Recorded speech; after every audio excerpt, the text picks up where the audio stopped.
Everyone, and welcome back to my channel. Today is the vlog for the Booktube Prize non-fiction group B. So I have already filmed my introduction announcement video telling you what books that I am reading.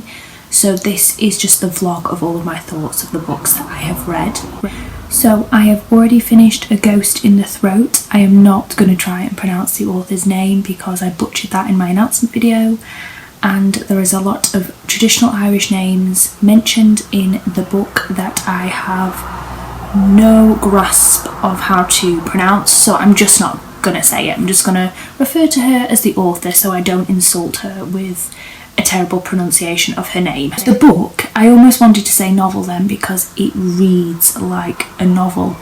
It is part autofiction and it is partly a reflection on an Irish poet's life and her researching into this female poet's life and trying to create a presentation of her history based on research, archive materials and traversing places in which she knew the poet lived and grew up, etc.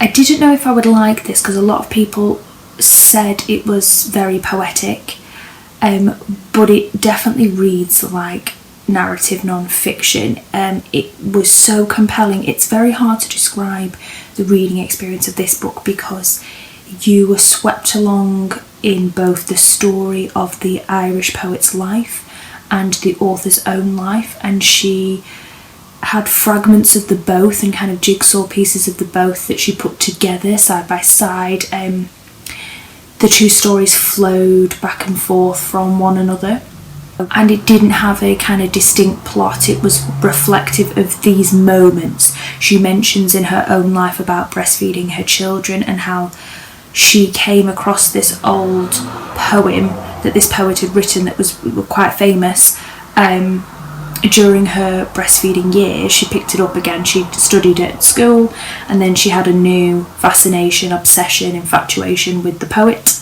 and the poem discusses the author, the poet's life, their meeting the love of their life, and then their partner being murdered and the grief, and then reflecting upon it and living without them. So she wanted to fill in the gaps of that poet's life that weren't present in the poem. Who was she before she met her partner? Who was she after she met her partner and her partner died? I really enjoyed as well the simplistic elements of just going through the author's life about her relationship with her children and her partner, and little episodic moments in her life, like when her daughter, her fourth child, is born, and some of the issues around that, of finding the poem, of reflecting on the breast pump and how that was time in her day to reflect on other things, how she has derived a kind of comfort out of compiling lists and ticking them off, something which I could relate to. So it's really hard to categorise the actual story, the actual book, because it was highly fragmented and it really wasn't plot driven, and it wasn't really, like most non-fiction, it wasn't trying to teach us something or illustrate a point. It was meditative and reflective, and lyrical and beautiful, and I thought I would struggle with that because I do quite like to be tied to a plot and to a purpose, but I was fully immersed in the reading experience. I was fully swept up. I think the language that the author uses and how she phrases sentences is absolutely beautiful, and I would love to know if she ever has any plans to write fiction, because it really was a stunning piece of work, and I loved every minute of being in that world.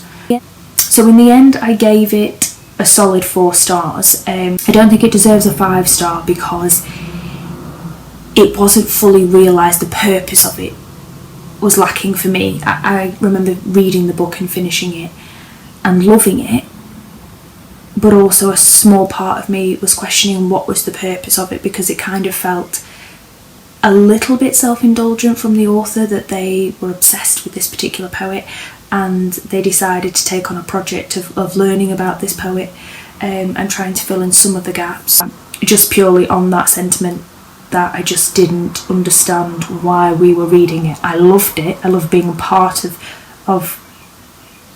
going behind the curtains and seeing her life, but I just couldn't fathom why. Anyway, loved it, and was really excited and invigorated by that reading experience, because it was a book on the list I was a little bit more sceptical of reading, just purely because I didn't know if it was going to align with my taste. And then I have started Islands of Abandonment, Life in the Post-Human Landscape by Cal Flynn.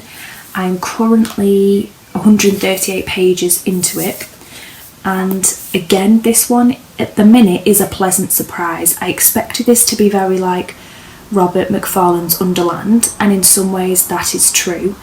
It is written in a very pretty lyrical way, like Robert Macfarlane's.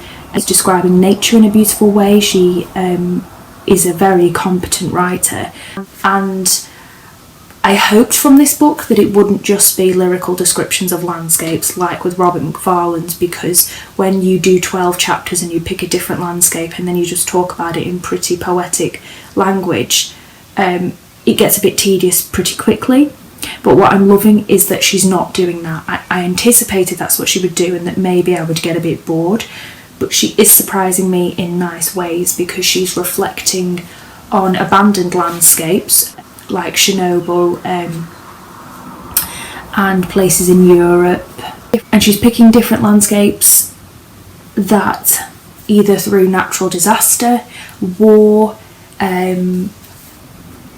people abandoning the area, migration, things like that. The landscape once was inhabited by humans and now has been abandoned, and a rewilding of sorts is happening. But yeah, it has a really interesting lens where there is optimism and there is practical facts in here that open that argument out wider and allow us to see it from a different lens, which is really interesting to me and has really propelled my interest in this book, because she's surprising me in a very nice way, particularly because I'm not the biggest fan of nature books and the non-fiction. It can get a bit boring and repetitive for me, purely because I'm someone who's fascinated by human interaction, so sometimes I find those kind of nature stories limiting for me, but this is really surprising me and I'm very much enjoying it. Then after that I have two more that have come through from my mum's that I'm going to plan to read in physical form. So Fuzz by Mary Roach has come, so I probably will create a break between these two. I'll probably read another one before this one because it's similar nature style topics and I don't want to do them back to back, because then it might not give justice to this book. This is meant to be very comedic, and on the back it was described as it will make you snort coffee through your nose, so I'm excited to see if I get on with her writing style and if she can make this funny and also compelling. It says when nature breaks the law, and the picture I think is absolutely fantastic. But yeah, it's about bizarre trials that animals have been put on, so really hoping that this impresses me, but this one I'm a little bit worried about. And then I also have in physical form American Baby, A Mother, a Child and the Secret History of Adoption by Gabrielle Glaser. I love that this is a nice floppy American style paperback. This is the one I'm quite excited to read. I'm really interested in the American adoption system, but I know that this has some scandalous stories in here where people were forced into closed adoption situations, so I know it'll be quite difficult to read, but hopefully really enlightening on this topic, because I'm quite interested. And then I have two of the last six on ebook. The Groundbreaking by Scott Ellsworth and All the Frequent Troubles of Our Days by Rebecca Donner. So I probably will finish Cal Flynn's book and then read one on the ebook or start with American Baby. I think Fuzz might be one of the last ones for me to read. I'm going to start cracking on this evening with this. It is the end of the bank holiday, the Easter bank holiday for us here in the UK, so I'm back to work tomorrow, but I have had my shower, put my pyjamas on as you can tell, and I'm gonna settle down and read this as a kind of smooth transition back into my working week. So hopefully I might get a big chunk of this read tonight, and I will check in with you guys when I finish this one, and possibly when I'm either halfway through the next one or finish the next one, so that I'm not making these vlogs too hefty, because again I think I'm going to try and just do the one vlog. So I'll check in with you guys in my next clip. Bye for now. Hello everyone, so I have just got back from work and I have finished Islands of Abandonment and All the Frequent Troubles of Our Days. So I just thought I'd wrap those two up. So I'm now halfway through the reading. I have just started very late last night the first prologue of Groundbreaking, and I have Fuzz and American Baby in physical copy on my nightstand, and I'm going to read those as well as soon as possible, and then obviously I can wrap those up and do my rankings. But for the sake of this actual clip, let me just get into my thoughts on the other two books that I've read. Islands of Abandonment I mentioned briefly in my other clip, but it was a real pleasant surprise for me. I found that the author clearly has a love and a passion for literature, for readers, for writing, because she had a skill set of making sure that each different chapter was compelling, and I really felt that at the heart of each chapter her main focus was surrounding the reader and how do we keep the reader engaged, how do we inform the reader. And I find a lot of nature non-fiction doesn't really consider the person who's reading the book. They're really into telling you the facts, waxing lyrical about nature, which I completely understand, but they miss the fact that the reader has got to commit to however many pages the book is. And if you repeat a formula of discuss nature, go to another location, discuss nature, go to another location, it gets quite tedious from the reader's perspective. But I really feel like Cal Flynn knew who her readership was going to be, and that this particular book is also centred around language for lay people around this topic. She didn't start going into heavy scientific theory or facts that would kind of detract. It was really well constructed. So she included herself in the story, she included the human aspect in the discussion, in the chapters. This book focuses around areas of nature that have been occupied by human beings and then abandoned by them, and how a kind of rewilding is happening. But what she did is she did weave in the human aspect because it is fundamentally connected to what she's trying to say. So things like Chernobyl and nuclear warfare areas, famines, natural disasters. She talks about the layers of that place, not just how it is abandoned now, how it started as a human place, and the stories and who it's impacted. Not just the nature and the impact of that, but the people, and also kind of where science sits on the idea of abandoned landscapes, how ironically they become protected, these areas, because of the catastrophe that's happened. So humans cannot go back and inhabit these spaces, so the rewilding happens, but also that human beings have not understood that rewilding is happening, and that maybe by creating areas where humans cannot enter, we might be seeing a sort of recovery in nature, not a full recovery. And so it had an optimistic lens that I didn't anticipate. She's not fundamentally saying that we haven't done a catastrophic disservice to the planet and that we're not destroying it as human beings. She fundamentally says that we are. But she says the level of destruction, while not irreversible, some means can be made to try to recover or rewild or recreate something. So some of the areas that she looked at the nature was completely destroyed by nuclear warfare, for example, and then nothing grew for a very long time. But then when nature started to recover, it actually created a better recovery than the original landscape it had destroyed. A lot of endangered animals flocked to this area that hadn't previously inhabited it. So a kind of evolution is happening. She talks in detail about how this kind of fast track evolution is happening with animals because of the way humans are destroying landscapes so fast. And I found that really interesting. So I was really impressed. So I decided to give it 4 stars, like A Ghost in the Throat. I think at the moment it goes above A Ghost in the Throat purely because it surprised me. And when I was already sceptical about the reading experience, to impress me so much, I think gives it a slight little bump up. Also the fact that I think so many readers will get so much out of this book.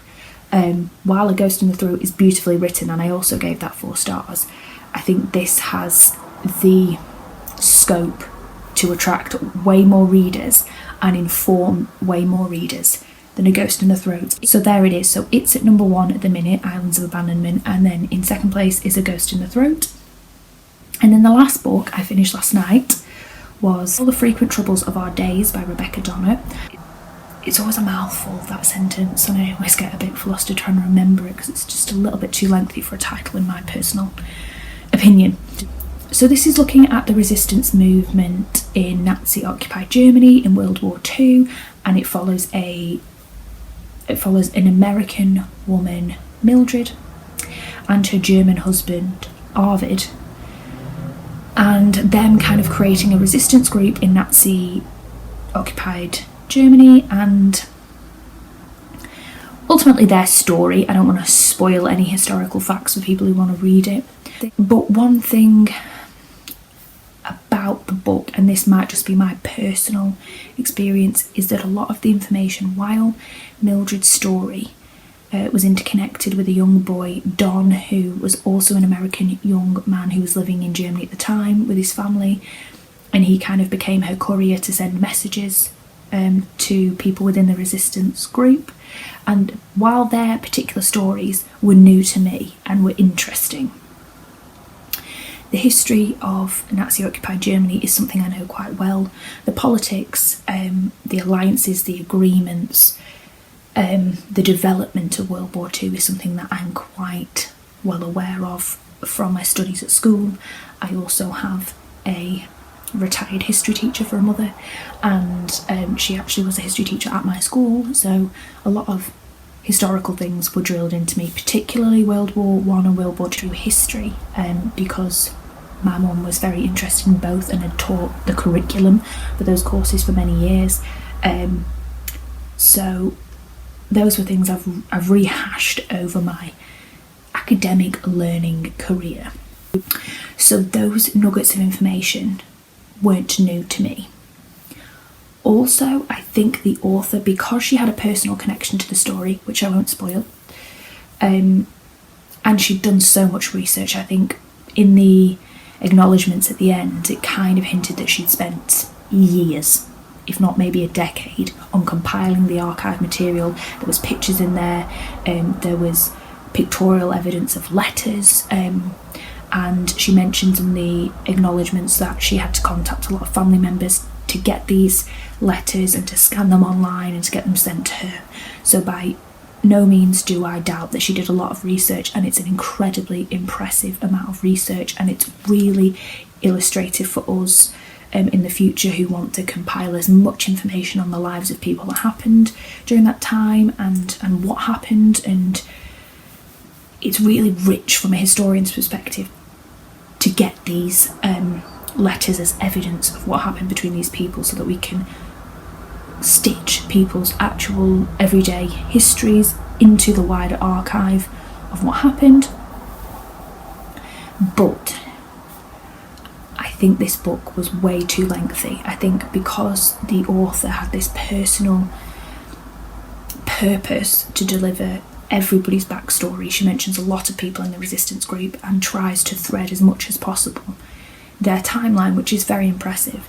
It just meant from a reader's perspective it felt like the kind of last half was a bit more of a trudge, because we had got to some climactic endings and then we were going back a little bit and forward a little bit, and then from those endings other people's continuation of their story that wasn't quite as interesting as the main story. So I think I've decided to give it between a 3 and a 3.5, because I don't really think it enlightened me enough on the topic. It introduced something novel enough to justify its length. 3/3.5, so it's going underneath A Ghost in the Throat. So at the moment we have in first place Islands of Abandonment, second place A Ghost in the Throat, and in third place All the Troubles of Our Fevered Days. And then I am going to start reading later this afternoon The Groundbreaking, and I'm also going to start either Fuzz or American Baby. I'm trying at the moment to read multiple books at once to try and get through them before I start my new university module, which is happening at the end of May. So I'm trying to cram all the Booktube reading in. I have quite a lot of books from the library, so I'm trying to whiz through as many of them as possible. I have an ever-growing NetGalley TBR, it's just crazy. So I'll catch up with you guys in the next clip when I've read at least one more book, maybe 2. And I'll tell you what I thought of them then, so I'll see you in the next clip. Hello everyone, so I just thought I would do a check-in with you guys now that I have finished another 2 books and I have just one more to finish for this prize. So I have finished The Groundbreaking by Scott Ellsworth, which is a history of the Tulsa massacre that happened in 1921 in America. And it is an extensive history of what led up to the issue, and then fundamentally how the state itself tried to eradicate the history and the aftermath of the actual massacre, what happened and what happened directly after it. And so for future generations it was covered up. A lot of people that lived in the Tulsa area, some that had lived through that period of time, knew of it, but they didn't talk about it, and then new generations were being born that didn't really know about it. So Scott Ellsworth has tried to dedicate his career as a historian to trying to find out what happened, and this is kind of that labour of love in a book form. I really liked Scott Ellsworth's book. I really liked how he interviewed people that had survived the massacre, how he tried to find documentation, how he kind of took us through a journey of what happened. For me, I have researched a lot around the civil rights movement and the Ku Klux Klan era and that kind of piece of history of America. But I found it surprising that I didn't know anything about the Tulsa massacre or the Tulsa race riot. But then what I found even more interesting is that as I read this book and it started documenting the history of the cover-up, it kind of became abundantly clear that this is a piece of history that America has wanted to cover up and hide, and that is probably why there isn't as much access to information on that topic. And that's why maybe when I went through my school terms it wasn't brought up in the same topics as the civil rights movement and the Ku Klux Klan era.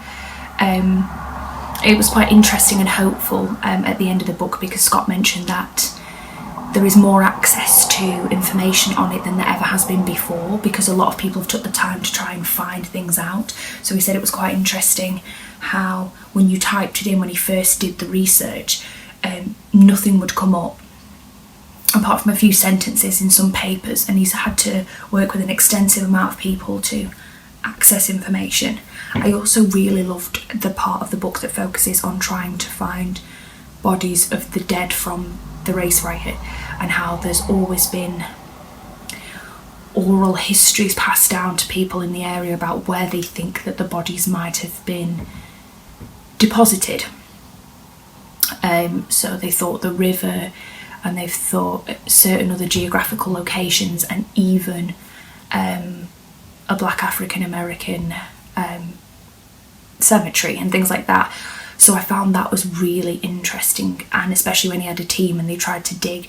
And also the book is left pretty open. It is a history that is still being worked on. So really up until the last minute that he published the book, he kind of worked with this team to try and excavate areas, and we still don't have the full picture. We still don't have the big burial site that they're looking for, but there is a lot of optimism about working on finding that. I also found it really interesting because I automatically assumed that Scott was African American because of the topic, so it was really interesting to see that he was white, but he was very passionate about reclaiming this history and hearing from the African American people what happened. He befriended a lot of survivors and he spent a lot of hours gaining oral histories from them, and it was interesting how he talked about his research. Along the way he got a lot of hostility from certain people within the African American community because they kind of didn't understand why he was trying to document that history, and because of the history that he brings up in the book about how African American people were treated in the historical context around the incident, but after the incident, and trying to get information from government and police brutality that happened through the incident. There's kind of a reasonable reason why African American communities are wary of white communities, especially when there's a lot of very dark history in the area. I found he brought the people he interacted with to life. They were such vivacious characters, and he really did justice to their energies, and I think he's a fabulous historian, and I definitely would read more from him. So I've decided to give this 4 out of 5 stars. I think this was just so well done. I really enjoyed it, and I managed to read it so quickly. I just couldn't stop because he had a very propulsive writing style. Really enlightened me onto a topic I didn't know that much about. It gave me a really comprehensive history of the cover-up of documentation, of the actual incident itself. I didn't really know how it had transpired, and it kind of goes into a condensed history, and I really found it interesting how they talked about the kind of self-sufficient African American community that thrived, that had their own banks and that had their own wealth, and talking about how their white counterparts in the area were exceptionally jealous of this, and a lot of that tension really helped to contextualise why this race riot happened.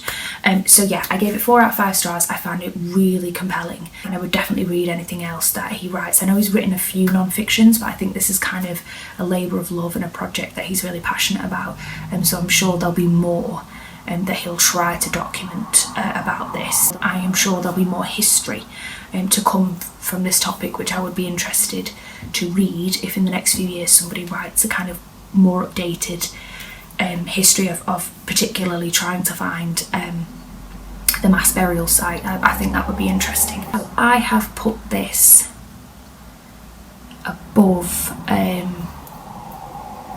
Ghost in the Throat, and yeah, and I think it's going to go above Islands of Abandonment because it's more my kind of topic. So at the moment I have The Groundbreaking as number 1, Islands of Abandonment number 2, Ghost in the Throat number 3, and All the Frequent Troubles of Our Days number 4 in the list.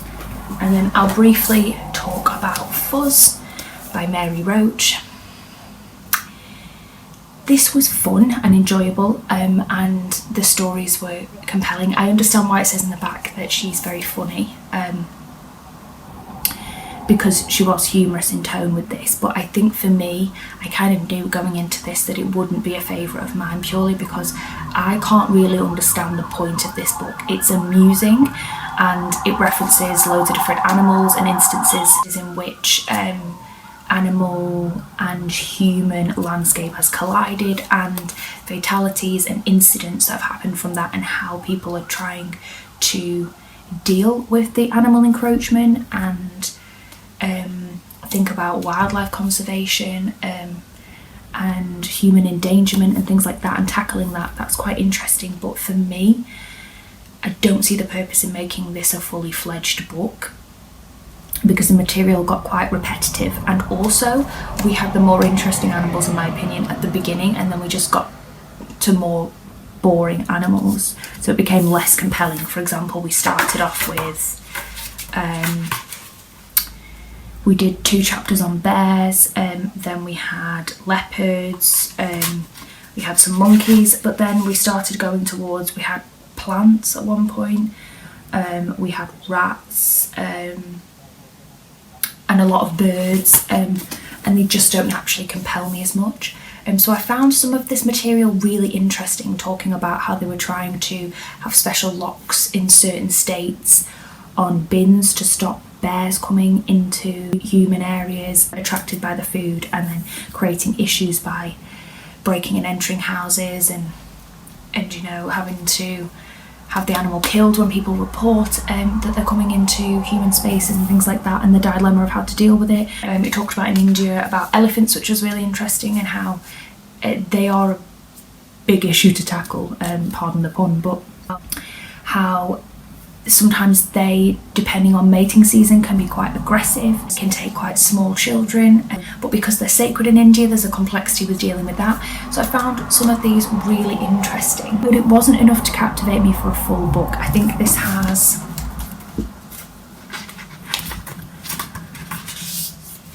15 chapters, and it kind of became quite formulaic, and my interest was piqued and then it waned. Overall, it's not going to get high for me. I think for the right person, they'll find this really funny and engaging, and it does shed a light on this issue between the fact with global warming and the fact we've taken over so many animal spaces and animal homes. There's always going to be this conflict between cohabiting. I'm going to give it a 3 out of 5 stars because I don't think there's anything wrong with this book. It's just not my kind of book from the beginning. That's going to the bottom of the pile. So all of the ones that I just said are in the right order, and then Fuzzy's at number 5 at the moment. And on the train back, I had just got to page 106 in American Baby, A Mother, a Child, and the Secret History of Adoption, and I'm already really enjoying this. I predicted again that this was going to be highly rated by me because it's my kind of non-fiction. I think the story is building in a really interesting way. I love non-fiction that kind of creates the narrative for me. So I'm contextualising who the parents are and who the mother is that gave the child up for adoption, and contextualising how she gave her child up for adoption. And I know this is going to shed some light, and it's going to be quite emotional because I know it's going to be quite similar to the film Philomena, which she references in this book quite early on, which was about mothers in Ireland that had to give their children up for adoption. But I think there's going to be quite a lot of similarities because already it's talking about enforced adoption in certain states, and it mentioned in here the Louise Wise services, which I'd already recognised from the documentary about the triplets that were separated at birth, and they were adopted into different families and different socio-economic families as well. So it kind of sprung to my attention when it mentioned that, particularly because I knew that the triplets were Jewish as well, and this is a Jewish mother and a Jewish baby that were adopted by another Jewish family. So that was quite interesting to see that connection there, something that I was already familiar with. That documentary is quite a scathing look at the adoption service as well, so I already kind of know what kind of tone this is going to take and what kind of information this is going to give me, but I'm interested in the topic. So already I kind of roughly predict that I think this is going in the top 3. I think if it carries on as good as it is, it will probably bump A Ghost with the Throat out of the list, which is a shame because I loved that book. So the top 4 so far I've really loved, but yeah, I think this might bump it. I think Islands of Abandonment, rough prediction, will stay in the top 3. But I would be quite happy with those as my top 3 somewhere along the line, because I think they're the best out of the selection. And I've seen a few videos since reading these books, particularly about A Ghost in the Throat, where people have said the same sentiment as me, where they've enjoyed it but they didn't necessarily know what the purpose of it was, whereas the purpose of these 3, my predictive 3, are very clear and they're very important, so I'm really enjoying this. So what I'm going to do is finish this and then I'll do a last clip of a wrap up of this book and my final rankings. So I'll speak to you guys then. So I have just finished the final book for this round of the Booktube prize, which is American Baby by Gabrielle Glaser. And as I predicted, I really enjoyed this. So this follows the story of Margaret and Stephen, who, when he gets adopted, his name gets changed to David. And through their story, the author explains the history of the adoption process in the US during this period of time. It spans and kind of hops between a few decades and how legislation has changed. I think that he was born in 1971, if I remember correctly. I've just had a look, it's 1961. But it's really interesting because the author finds out the story from both David's perspective and Margaret's, and how they get to this end goal of being able to search for each other. I don't want to ruin anything because I think this is a really interesting book and I think you should go into it without knowing the outcome of it. It's interesting because in my last clip I mentioned about the agency and the documentary that I watched about the triplets, and as soon as I'd mentioned that clip I started reading this book this evening, and it mentioned it in quite a lot of detail and the three boys, so I already preempted that section of the book, which was quite interesting. But it's a really interesting look because it shows the issues with closed adoption and the trauma for the adopted child, the birth parents, and also the adopted parents, how they all carry emotional baggage from the experience, and how she talks a little bit in the end of this book about how open adoption might be a step forward, but also how states are slowly releasing original birth certificates of adopted children, because previously they didn't have access to that, and a lot of adopted children still don't, or they die before they have access to them, so it's still an ongoing process in the US. I found that this was written in a really compelling narrative non-fiction way. Story was really propulsive and I kept wanting to know. The author had a really good storytelling skill, so I kept wanting to keep reading the chapters and finding out. I found Margaret's life really interesting, her relationship to George, and her constant fight to find out about Stephen/David and her life after that.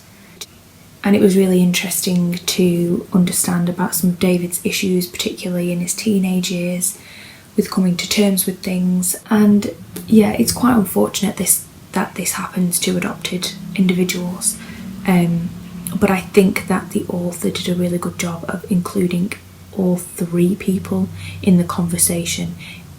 It commented on birth parents' experiences, on adopted parents' experiences, and on adopted children's experiences as well, which was really, really great.